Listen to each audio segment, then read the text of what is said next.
Hello friends. आज है 24 मई। तो आइए देखते हैं 24 मई से रिलेटेड कुछ मोस्ट इम्पॉर्टेंट करंट अफेयर और उससे रिलेटेड कुछ फैक्ट्स। अगर आप किसी भी कम्पिटेटिव एग्जाम की तैयारी कर रहे हैं तो करंट अफेयर का ये एपिसोड एंड तक ज़रूर देखें। अगर आप इस एपिसोड का पीडीएफ चाहते हैं तो आप हमारे टेलीग्राम चैनल को ज्वाइन कर सकते हैं। टेलीग्राम का लिंक डिस्क्रिप्शन में मिल जाएगा। और अगर आप चैनल पे नए हैं तो चैनल को सब्सक्राइब कर लीजिएगा। तो आइए शुरू करते हैं आज का सवाल।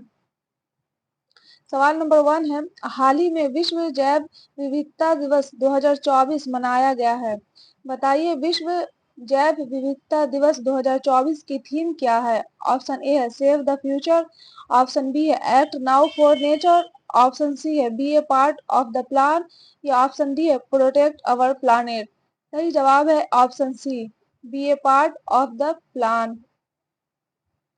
हर साल 22 मई को विश्व जैव विविधता दिवस मनाया जाता है और इस साल 2024 में इसकी थीम है be a part of the plan. और 2023 में इसकी थीम थी from agreement to action build back biodiversity. और वर्ष 1993 में संयुक्त राष्ट्र महासभा ने जैव विविधता के मुद्दे पर समझ और जागरूकता बढ़ाने हेतु 22 मई को अंतर्राष्ट्रीय जैव विविधता दिवस के रूप में घोषित किया था। आइए देखते हैं अगला नंबर सवाल। सवाल नंबर 2 है, हाल ही में किस राज्य में लुशाई ओरम नाम का दुर्लभ पौधा खोजा गया है। ऑप्शन ए है मिजोरम, ऑप्शन बी है असम, ऑप्शन सी है मणिपुर या ऑप्शन डी है त्रिपुरा। सही जवाब है ऑप्शन ए, मिजोरम। हाल ही में मिजोरम के फोंग पोई राष्ट्रीय उद्यान में एक दुर्लभ अर्ध परजीवी स्थलीय पौधा खोजा गया है और इस दुर्लभ अर्ध परजीवी स्थलीय पौधे का नाम मिजोरम जनजाति लुशाई ओरम के नाम पर रखा गया है। लुशाई जनजाति कुकी चीन जनजाति समूह के अंतर्गत एक जनजाति है और नस्लीय दृष्टि से यह मंगोलियाई मूल के माने जाते हैं, यानी मंगोलिया से आके यहाँ पर बस गए होंगे। लुशाई आमतौर पर मिजोरम के नाम से भी जाना जाता है। आइए देखते हैं अगला नंबर सवाल। सवाल नंबर 3 है, हाल ही में भारत की एकता भयान ने विश्व पैरा एथलेटिक चैंपियनशिप में कौन सा पदक जीता है। ऑप्शन ए है स्वर्ण पदक, ऑप्शन बी है कांस्य पदक, ऑप्शन सी है रजत पदक या ऑप्शन डी है इनमें से कोई नहीं। सही जवाब है ऑप्शन ए, स्वर्ण पदक। हाल ही में भारत की एकता भयान ने विश्व पैरा एथलेटिक चैंपियनशिप में महिलाओं की F51 क्लब थ्रो प्रतियोगिता में सीजन के सर्वश्रेष्ठ 20.12 मीटर के साथ स्वर्ण पदक हासिल किया है और विश्व पैरा एथलेटिक चैंपियनशिप का आयोजन जापान में किया गया है। आइए देखते हैं अगला नंबर सवाल।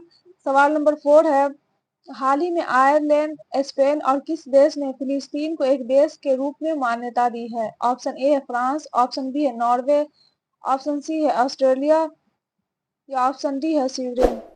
सही जवाब है ऑप्शन बी, नॉर्वे। हाल ही में 22 मई को आयरलैंड के प्रधानमंत्री साइमन हैरिस ने फिलिस्तीन को एक देश के तौर पर मान्यता देने की घोषणा की है।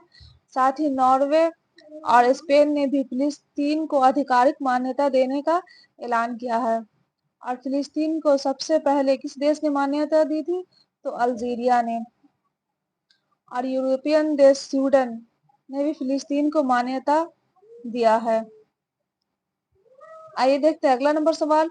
सवाल नंबर 5 है, हाल ही में Jeff Bezos space company blue origin से अंतरिक्ष की उड़ान भरने के बाद कौन भारत के पहले अंतरिक्ष यात्री बन गए हैं। ऑप्शन ए है गोपी थोटाकुड़ा, ऑप्शन बी है राकेश शर्मा, ऑप्शन सी है अनुराग ठाकुर या ऑप्शन डी है इनमें से कोई नहीं। सही जवाब है ऑप्शन ए, गोपी थोटाकुड़ा।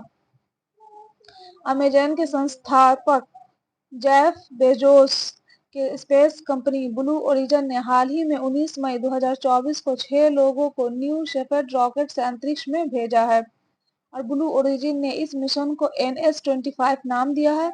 इस मिशन में आंध्र प्रदेश के 30 वर्षीय गोपी थोटाकुड़ा भी शामिल हैं। इसके साथ ही वह पहले भारतीय अंतरिक्ष पर्यटक और अंतरिक्ष में जाने वाले दूसरे भारतीय बन गए हैं। इससे पहले भारतीय वायुसेना के पूर्व pilot wing commander Rakesh Sharma 1984 में अंतरिक्ष में उड़ान भरने वाले पहले भारतीय नागरिक बने थे। आइए देखते हैं अगला नंबर सवाल। सवाल नंबर 6 है, हाल ही में किस ट्रांस वुमेन ने मिस पिंक नेपाल 2024 का अपना खिताब अपने नाम किया है? ऑप्शन ए है नूर शेखावत, ऑप्शन बी है रोजी बड़ोलिया, ऑप्शन सी अनमोल राय या ऑप्शन डी है इनमें से कोई नहीं। सही जवाब है ऑप्शन सी अनमोल राय। हाल ही में 17 मई 2024 को मनाया गया होमोफोबिया, ट्रांसफोबिया और बायोफोबिया के खिलाफ अंतर्राष्ट्रीय दिवस के पूर्व संध्या पर ट्रांसजेंडरों के लिए यह सौंदर्य प्रतियोगिता आयोजित की गई। डायमंड सोसाइटी नेपाल द्वारा आयोजित इस प्रतियोगिता में ट्रांस वुमेन अनमोल राय को मिस पिंक नेपाल 2024 का ताज पहनाया गया और इस जीत के बाद अब वह थाईलैंड में मिस इंटरनेशनल क्वीन 2024 प्रतियोगिता में नेपाल का प्रतिनिधित्व करेंगी। आइए देखते हैं अगला नंबर सवाल। सवाल नंबर 7 है, हाल ही में किस फुटबॉल क्लब ने इंग्लिश प्रीमियर लीग 2024 का खिताब जीता है? ऑप्शन ए है मैनचेस्टर यूनाइटेड, ऑप्शन बी है मैनचेस्टर सिटी, ऑप्शन सी है वेस्ट होम या ऑप्शन डी है रॉयल ब्रिटिश। सही जवाब है ऑप्शन बी मैनचेस्टर सिटी। हाल ही में फुटबॉल क्लब मैनचेस्टर सिटी ने फाइनल मुकाबले में वेस्ट होम को हराकर इंग्लिश प्रीमियर लीग 2023-24 का खिताब लगातार चौथी बार अपने नाम किया है। आइए देखते हैं अगला नंबर सवाल। सवाल नंबर 8 है, हाल ही में किस देश के सुरक्षा मंत्री टो लैम को देश का नया राष्ट्रपति बनाया गया है? ऑप्शन ए है सिंगापुर, ऑप्शन बी है म्यांमार, ऑप्शन सी है वियतनाम या ऑप्शन डी है भूटान। सही जवाब है ऑप्शन सी वियतनाम। वियतनाम के सुरक्षा मंत्री टो लेम वहां के नए राष्ट्रपति बन गए हैं और उनके पूर्ववर्ती राष्ट्रपति जो वान थोंग चल रहे भ्रष्टाचार विरोधी अभियान के तहत इस्तीफा दे दिया था। और वियतनाम की राजधानी हनोई और वियतनाम के प्रधानमंत्री हैं फाम मिन चिन। आइए देखते हैं अगला नंबर सवाल। सवाल नंबर 9 है, हाल ही में चीन ने ताइवान के हथियारों की बिक्री में शामिल होने के लिए किस देश की रक्षा कंपनियों पर प्रतिबंध लगाया है? ऑप्शन ए है अमेरिका, ऑप्शन बी है भारत, ऑप्शन सी है रूस या ऑप्शन डी है जापान। सही जवाब है ऑप्शन ए अमेरिका। हाल ही में चीन ने ताइवान को हथियार बेचने पर अमेरिका रक्षा कंपनियों पर प्रतिबंध लगाया है और यह प्रतिबंध बोइंग और 2 अन्य अमेरिकी रक्षा कंपनियों पर लगाया गया है। यह कदम इन कंपनियों द्वारा चीन में आगे निवेश पर रोक लगाएगा और ताइवान के नव नियुक्त राष्ट्रपति हैं लाई चिंग ते। आइए देखते हैं अगला नंबर सवाल। सवाल नंबर 10 है, हाल ही में Oxford global cities index report 2024 में राजधानी दिल्ली कौन सी रैंक पर है? ऑप्शन ए है 150, ऑप्शन बी है 250, ऑप्शन सी है 350, ऑप्शन डी है 450। सही जवाब है ऑप्शन सी 350। 350। हाल ही में ऑक्सफोर्ड इकोनॉमिक द्वारा Oxford global cities index report 2024 जारी किया गया। इस ग्लोबल सिटीज इंडेक्स रिपोर्ट 2024 में 163 देश के 1000 सबसे बड़े शहरों को रैंक प्रदान की गई है। इस इंडेक्स में 5 आधार पर रैंक प्रदान की गई है: economic, human capital, quality life, environment and governance के आधार पर रैंक प्रदान की गई है। इसमें शीर्ष 3 देश है। पहला है न्यूयॉर्क जो कि अमेरिका का है, दूसरा है लंदन जो इंग्लैंड का शहर है और तीसरा है सैन जोस जो अमेरिका का शहर है।